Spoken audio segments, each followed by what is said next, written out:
रोज एक नई कहानी देखने के लिए चैनल को सब्सक्राइब करें और बेल आइकन दबाना ना भूलें। गुप्ता जी की बहुत बड़ी राशन की दुकान थी। वो अपनी बेटी मिली को बहुत प्यार और दुलार करते थे। उसकी हर जिद को पूरा करती।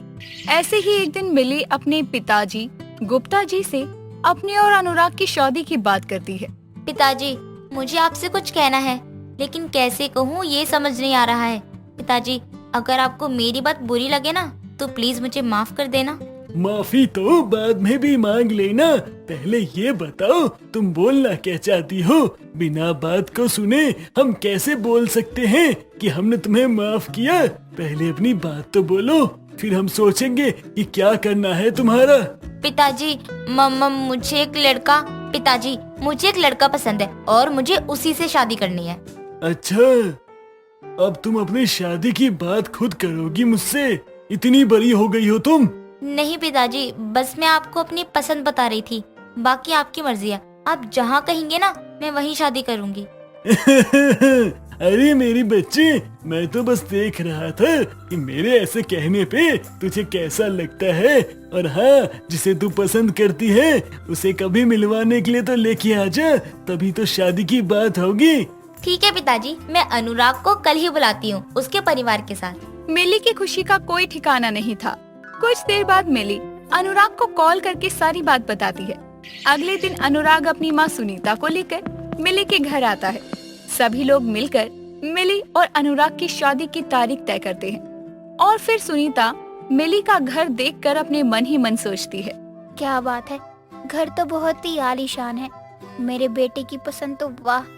अरे बहन जी, क्या सोच रही हैं आप? मेरी बेटी आपको पसंद है तो बता दीजिए। बच्चे कब से हाँ के इंतजार में बैठे हुए हैं। कहीं ऐसा ना हो आप हाँ कहने में देर करें और बच्चे बुढ़े हो जाए। जल्दी सोचिए, जल्दी बताइए। मुझे पसंद है आपकी बेटी, परी है परी। इसे ना पसंद करने वाला तो गधा ही होगा, गधा। मुझे आपकी बेटी बहुत पसंद है। सभी मिलकर मिली और अनुराग की शादी की तारीख निकालते हैं और कुछ ही समय बाद दोनों की शादी हो जाती है। मिली दहेज में ढेर सारा सामान लेकर आती है, जिसे देखकर सुनीता की पड़ोसन अंजलि कहती है, क्या बात है सुनीता बहन, बहू तुम्हारी बहुत गजब सामान लेके आई है दहेज में। दहेज 1 रुपया नहीं मांगा मैंने, उन्होंने ही अपनी बेटी को इतना सारा सामान दिया है अपनी मर्जी से। वाह, अगर ऐसा कोई दूसरा रिश्ता मिले तो मुझे बताना। अरे दूसरा क्यों, तुम्हारी बहू की बहन तो होगी ही, उसी का हाथ अपने बेटे के लिए मांग लूंगी। मेरी बहू की कोई बहन नहीं है, वो एक ही बेटी है अपने पिता की। तो अब तुम ही मेरी बहू जैसी बहू ढूंढना बंद कर दो। बहू तो मैं लेकर आऊंगी और तेरी बहू से भी बढ़िया लेकर आऊंगी। अंजलि सुनीता से बहस करने के बाद गुस्से में अपने घर चली जाती है और सुनीता हंसते हुए अपनी बहू का स्वागत करती है और अपने घर में बुलाती है।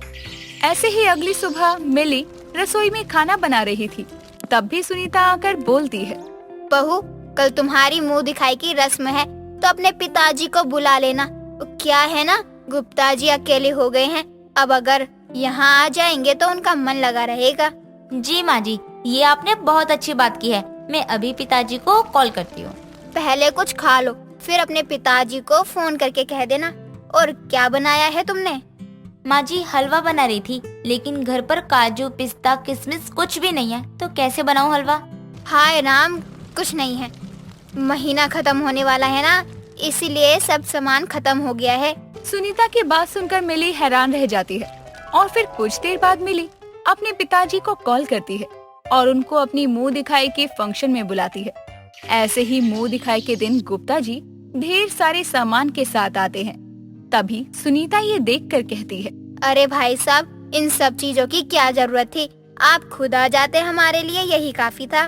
नहीं नहीं बहन जी, बेटी के घर खाली हाथ नहीं जाना चाहिए, इसीलिए बस जरा सा सामान लेकर आया हूँ। ठीक है, मैं मिली से मिलकर आता हूँ।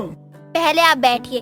और हाँ बहू, अभी तैयार हो रही है, अभी आती ही होगी। नहीं बहन जी, मेरे पास अभी टाइम नहीं है, मुझे कहीं और भी जाना है, इसलिए मैं खुद मिलके आ जाता हूँ। गुप्ता जी अपनी बेटी से मिलकर चले जाते हैं और फिर कुछ दिनों बाद सुनीता मिली को पग फेरे की रस्म के लिए उसके मायके भेजती है।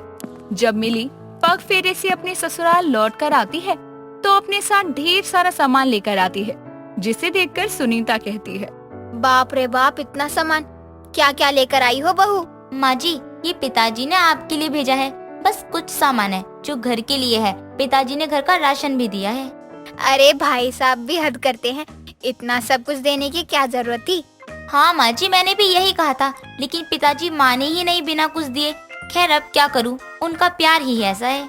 हाँ, एक ही बेटी है तो इतना तो करेंगे ही, चाहे कितना भी मना करो, तुम उनका प्यार और आशीर्वाद ऐसे ही पाती रहोगी। सुनीता मिली के लाए सामान देख रही थी, तभी उनके पड़ोसन अंजलि आती है और इतना सारा सामान देखकर गाल पर हाथ लगाते हुए कहती है, हे भगवान, इतना सारा सामान! क्यों सुनीता बहन, तुम्हारी बहू इतनी ज्यादा शॉपिंग करती है? नहीं, मेरी बहू बस थोड़ी देर पहले अपने मायके से आई है और ये सब चीजें मेरे लिए लेकर आई है। वाह सुनीता, जब से बहू लेकर आई है तब से तुम्हारे तो बारे न्यारे हो गए हैं, बिना कुछ कहे सब मिल जाता है। अब बहू किसकी है, अब देखना, हर दिन कुछ न कुछ आता रहेगा हमारे घर में। दोनों बातें करते हुए सामान देखते हैं। ऐसे ही कई दिन गुजर जाते हैं। एक रोज सुनीता अपनी बहू मिली से कहती है, बहू, बहुत दिन हो गए हैं, तुझे अपने पिताजी की याद नहीं आती क्या? जा जाकर मिल लिया कर उनसे, उन्हें भी अच्छा लगेगा और मुझे भी अच्छा लगेगा तेरे घर आने के बाद।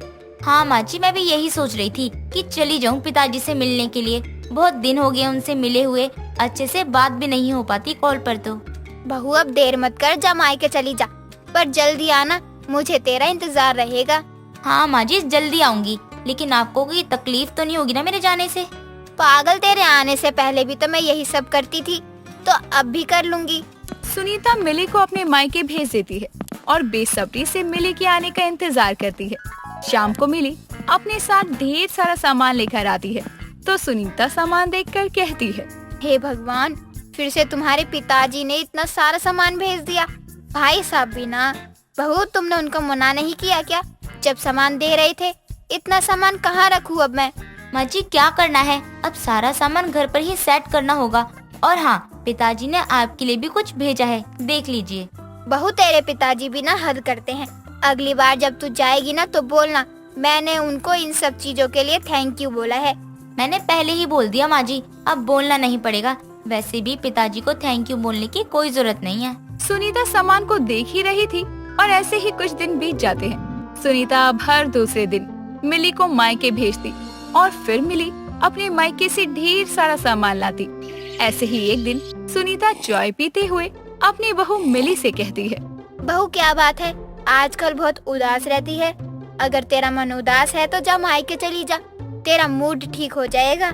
नहीं माँ जी, मैं ठीक हूँ, मुझे भी मायके नहीं जाना। क्यों, क्या हुआ? तू अपने पिताजी से प्यार नहीं करती क्या, या उनसे मिलने का मन नहीं करता तेरा? माँ जी मेरा मन करता है मिलने को, लेकिन वेगिन कुछ नहीं, बस बहू मायके चली जा तू और अपना मूड ठीक करके जा, लेकिन जल्दी आना। सुनीता फिर से मिली को अपने मायके भेज देती है, लेकिन इस बार मिली अपने साथ ढेर सारा सामान लेकर नहीं आती, बल्कि 2 मिठाई के डब्बे लेकर आती है। तो सुनीता मिली से कहती है, बस ये मिठाई का डिब्बा लेकर आई हो, आज कुछ सामान नहीं लेकर आई मायके से, या बाहर ही रखवाया है सामान? मैं जाकर लेकर आती हूँ।